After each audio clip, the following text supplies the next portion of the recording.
घूंघट में मॉडर्न दुल्हन। पांडे परिवार में सुमन अपने पति मोहनदास और बेटे संजय के साथ रहा करती थी। सुमन चाहती थी कि संजय की शादी एक संस्कारी लड़की से हो, लेकिन संजय ने किरण नाम की एक मॉडर्न लड़की से शादी कर ली और उसे अपने घर ले आया। हे भगवान, मैं तो लुट गई, बर्बाद हो गई। मेरे बेटे ने तो मुझे जीते जी मार दिया। यही दिन देखने के लिए मैंने तुझे पढ़ाया लिखाया था क्या? अरे माँ, आप ये सब क्या बोल रही हो? मैंने सिर्फ शादी ही तो की है, और बस फर्क इतना है कि अपनी पसंद की लड़की से की है। इसमें क्या गलत किया मैंने? तूने मुझे बिना बताए शादी कर ली, और वो भी ऐसी मॉडर्न लड़की से। जरा रंग ढंग तो देखो इसका। राम राम राम राम, ये मेरे घर की बहू नहीं बन सकती। कोई बात नहीं सुमन, जाने दो। अब शादी हो गई है तो बहू का स्वागत करो।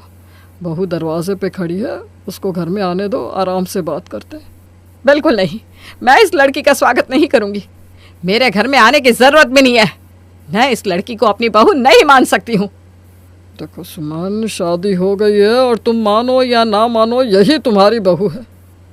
मोहनदास किरण का घर में स्वागत करता है, लेकिन सुमन उन सबसे बहुत नाराज होती है और वो खाना पीना भी छोड़ देती है, जिससे परेशान होकर संजय अपनी माँ को मनाने के लिए उनके पास जाता है और कहता है, माँ, मैं जानता हूँ आप मुझसे नाराज हो, तो आप मुझे सजा दे दो, लेकिन ऐसे अपने आप को सजा मत दो माँ। खाना खा लो प्लीज। चला जा यहाँ से। बड़ा आया मेरी फिक्र करने वाला। तूने जब बिना बताए शादी की तब तुझे मेरा ख्याल नहीं आया। तब तो तू उस चुड़ैल की बातों में आ गया होगा ना। प्लीज माँ, मान जाओ ना। ऐसे कब तक चलेगा? मेरा गुस्सा आप खाने पे क्यों निकाल रही हो? ऐसे तो आपकी तबीयत खराब हो जाएगी। हाँ सुमन, तुम्हारा बेटा सही कह रहा है। ऐसे बच्चों की तरह जिद ना करो।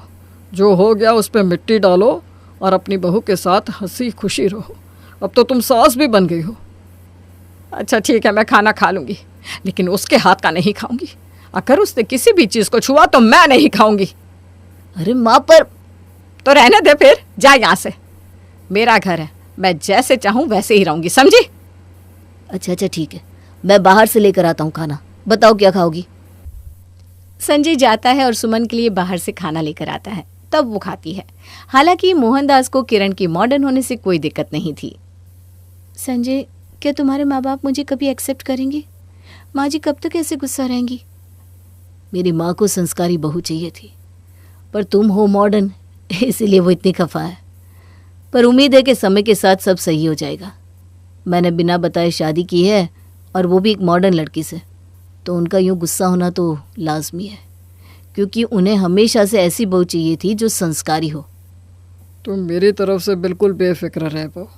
मुझे तुझसे या तेरे खाने से कोई दिक्कत नहीं है। तुझे जैसे रहना है वैसे रह। मेरे लिए तो तू मेरी बेटी है। थैंक यू पापा जी। थैंक यू नहीं, खाना खिलाओ। अपने हाथों से कुछ मीठा बनाकर खिलाओ बेटा। अभी लाती हूँ। किरण मोहनदास को खाना ला कर देती है। सुमन, तुम नहीं जानती कि क्या मिस कर रही हो। बहू तो बहुत स्वादिष्ट खाना बनाती है।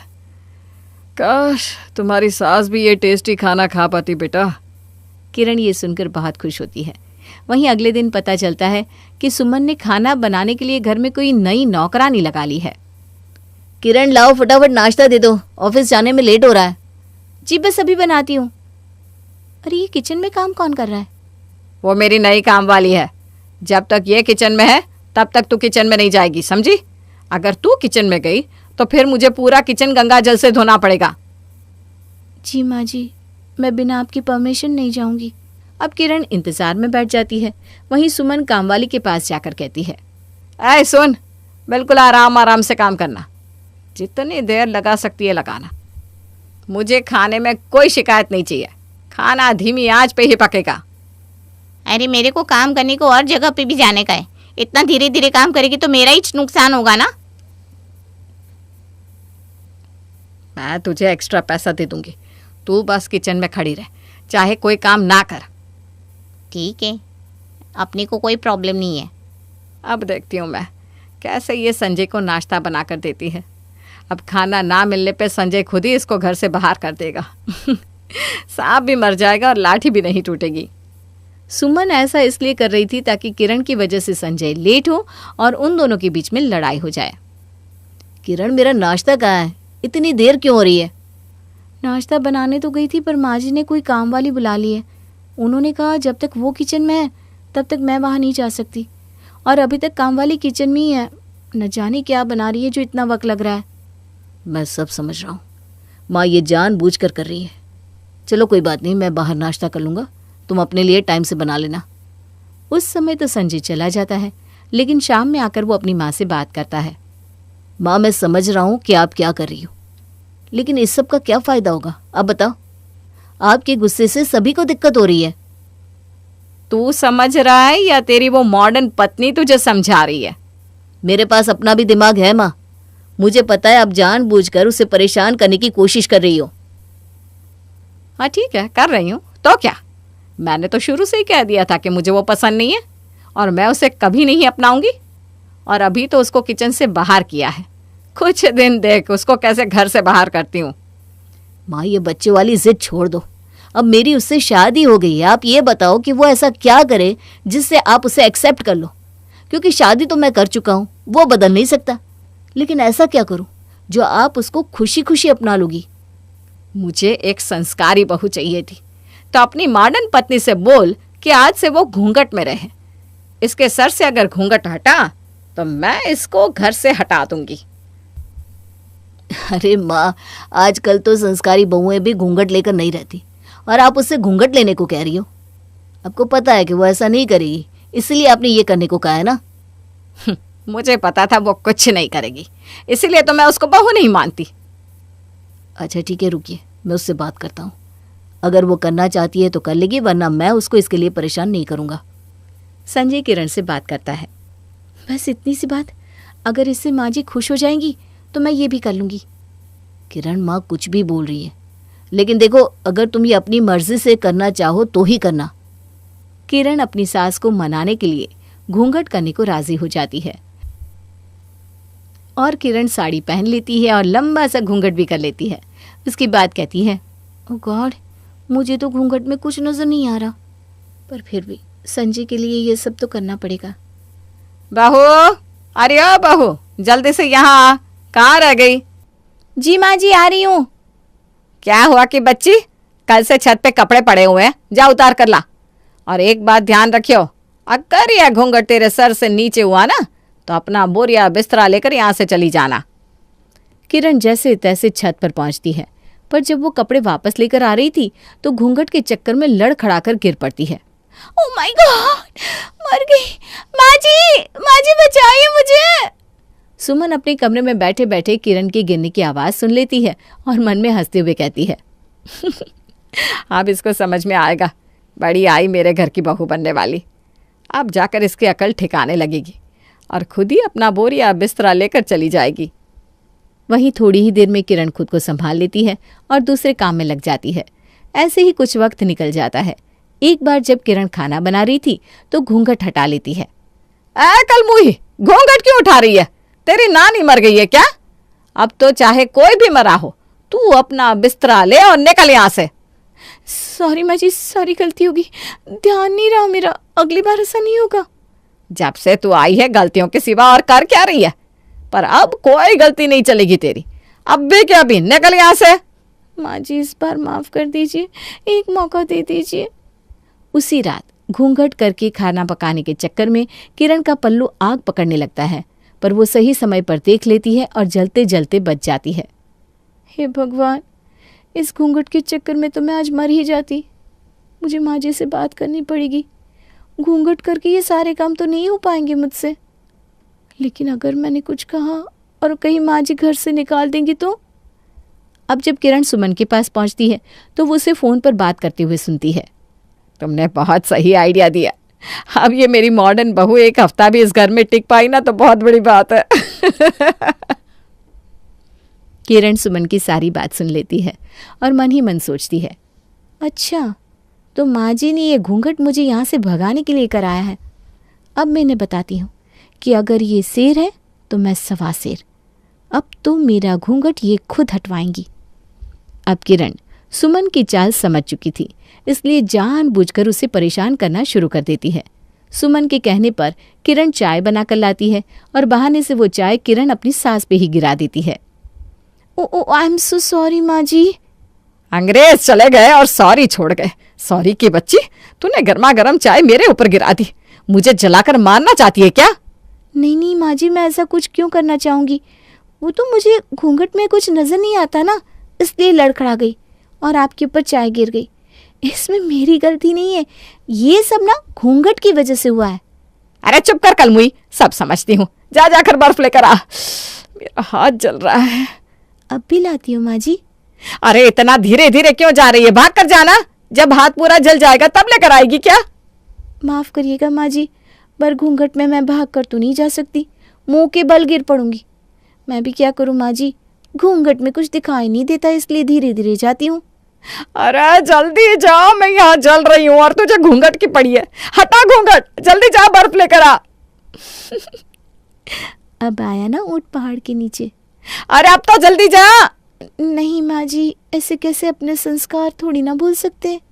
किरण आराम से जाती है और बहुत देर में सुमन को बर्फ लाकर देती है।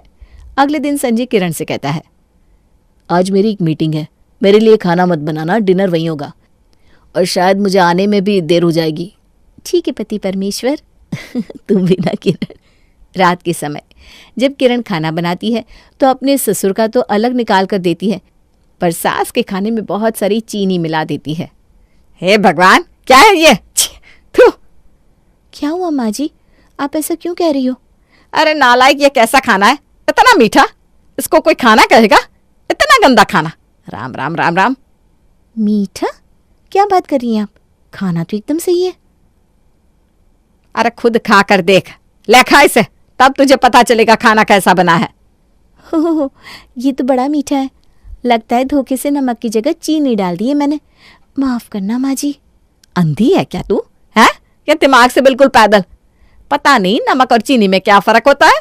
दिमाग से काम लिया कर। ऐसी बात नहीं है माँ जी, लेकिन घूंघट के चक्कर में ना कुछ नजर ही नहीं आता, सब कुछ अंदाजे से करती हूँ, उसी वजह से नमक की जगह चीनी डल गई। ये कमबख्त घूंघट की वजह से हुआ, मेरी गलती नहीं है माँ जी।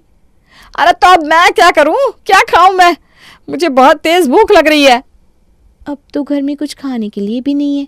So sorry. Sorry sorry? अरे सॉरी के सिवा कुछ आता नहीं है क्या तुझे? मुझे भूख लग रही है, तेरा सॉरी पका कर खाऊं क्या? अब आया ना मजा, और कराओ घूंघट।